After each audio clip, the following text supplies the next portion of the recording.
Alright, what's up y'all, it's LakerFan here. As y'all can see by the title of today's video, we're here to talk about the struggle of an ISO player on the 3v3 court in NBA 2K20. Then I'm gonna put y'all onto a really big tip if you do still run ISO on the threes. That's gonna help your game a ton. So anyway, I hope y'all enjoy the vid. If you do, feel free to drop a like, sub if you're new, turn on them noties, all that good stuff. Let's try to get 1 to 500 likes in the first 24 hours. But anyway, to explain where this video comes from, in the last 2 weeks, some of y'all may know, I've talked really down on the two-way slashing playmaker meta on the 2v2 court, how it takes no skill. It's very annoying how, people can just target the weakest defender and be able to do everything as far as shoot wide open threes, dominating the paint, hop dunk, and just take their way to victory through that. However, what we're here to talk about is how you can't really do that as easily on the 3v3 court. So I show mad props to anybody who tries to ISO on threes because it's definitely not the meta. However, like I said, I'm putting y'all onto a big tip of how to improve your game as well. So anyway, you can see their lineup is the slashing playmaker, the pure play pie chart at the 1. They have the perimeter lock at the 2 and the rebounding wing at the 3. And I don't like to call people out by name, but a lot of y'all know when you're on the perim lock and the rebounding wing at the 2 and the 3, generally they're just going to be sheep that are standing in the corner. They don't really do anything. They're not going to set any screens, and you're going to see them do that exactly in this video. And I'm going to explain to y'all why they shouldn't be doing that and one major key that I'll be explaining. But anyway, to introduce y'all to my squad, we got CB chilling at the point guard. I call him Kitchen. He's on the playmaking shot creator with sharp takeover, which is the perfect complement to my build at 3 with the finisher.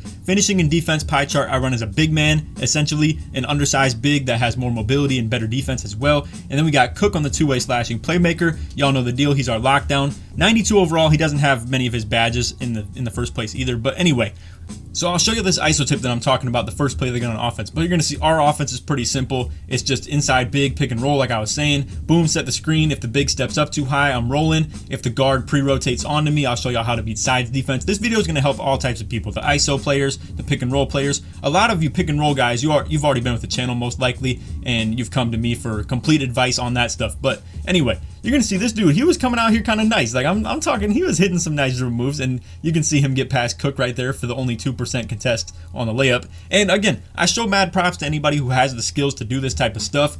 Like I was saying, this is the struggle of an ISO player on the 3v3 court in 2K20. So you're going to see, boom, Kitchen with sort of a bad shot right there. But because I'm setting screens, ready for the pick and roll, I'm down there for the rebound. Corner helps down too much on the rebound, and then boom, Cook gets the corner 3. So what I'm going to explain to y'all on the tip that I would give these guys, right? Now, I'm going to be pausing the screen for just a second, but it's because I want you guys to really understand the reference that I'm going to be giving you. So I'm going to take you guys back, real life hoops, 2018 finals. We got LeBron versus the Warriors. I'm talking literally LeBron because we know how bad that Cavs team was. But anyway, my uneducated basketball mind didn't understand what was going on with this, right? It was J.R. Smith setting screens on Iguodala, and I just didn't understand why they had J.R. setting picks of all people. But really what it was that Curry was defending J.R., okay? So basically what's going on right now is Kitchen in the right corner is defending J.R. He's not going to do anything for their offense. Curry is safe in that right corner, and I'm going to call Kitchen Curry in this situation. Curry is safe in that right corner, but soon as his man comes up and sets the screen, I guarantee you, in 2K terms, 90% of the time, people are going to switch everything on that, or at the very least, it's going to make it hard for our defender to stay on ball. But again, the reference that I want you guys to understand with that, it's all to get Curry onto LeBron James in an ISO, which nobody wants in that situation, but you can't do anything about it otherwise unless you just fight through screens all day. And yes, J.R. Smith is a pretty easy screen to fight through, but in 2K20 where literally anybody can have Hall of Fame brick wall, it's pretty broken. But anyway, my whole point is, and the tip that I'm trying to put y'all onto is if you ISO players, just kind of drop the ego for a second, let your teammates get a little bit more involved, set one screen, and just get the switch that you want. You don't even have to run the slips. You can still score every single point. And this is all I'm saying. If the people are going to have to play sides on everything, you can at least make it a little easier on yourself to not have a lockdown on you every single time. And you already have the luxury of having a wide open paint. You don't have me on your team who is an inside big. It requires all this communication from me and Kitchen to do stuff like this. But again, you don't have something like myplayer where it's going to clog up the paint and make it harder to get those switches on the pick and pops. Because if we were to do something like that, we kind of have to deal with a lockdown no matter what. One luxury of running ISO, quote unquote, or just having the open paint, I'll just even call it 3 out because it's not necessarily ISO that I'm talking about, but to have 3 shooters essentially, right? 3 people that can shoot pretty consistently. The benefit of it is to be able to do things like I'm talking about here, where you can have anybody on the court set the screen rather than just the big man. But like I said, a lot of people, they're not with that mentality. They don't understand everything about it. And you can see right here, boom. I mean, this is like the communication I'm talking about between me and Kitchen, where it's just a beautiful thing. So I did tell y'all I really want to show anybody who's new to the channel how to beat sides defense like this. You can see the big man just switched on to Kitchen right here. I'll even run it back a little bit more so y'all can see how like it comes full circle. But like I said, I'm here to help everybody out. I'm here to help everybody in this situation. So you're gonna see, even with like a bad roll right there where I rolled late, I'm still holding B because I'm trying to force the switches. Now once they switch it once, they're gonna switch it back again. Boom, I fake the screen, drop down, easy roll. Kitchen hits me a little bit late and that probably could have been blocked, but again, this is my take. Pick and roll requires more communication, ISO requires more skill. Now, like I was telling y'all, it'd be a whole lot easier on this dude if he could just have that dude from the right corner come out and set a pick real quick and at least test us, because I'm here to tell y'all, I promise you that we would switch that just because we feel like we have to. And Cook trying to fight through screens and the communication that's required with the pick and pop, it's very annoying to do anything other than play sides on everything. And I saw like another reference that somebody was making in my comments too.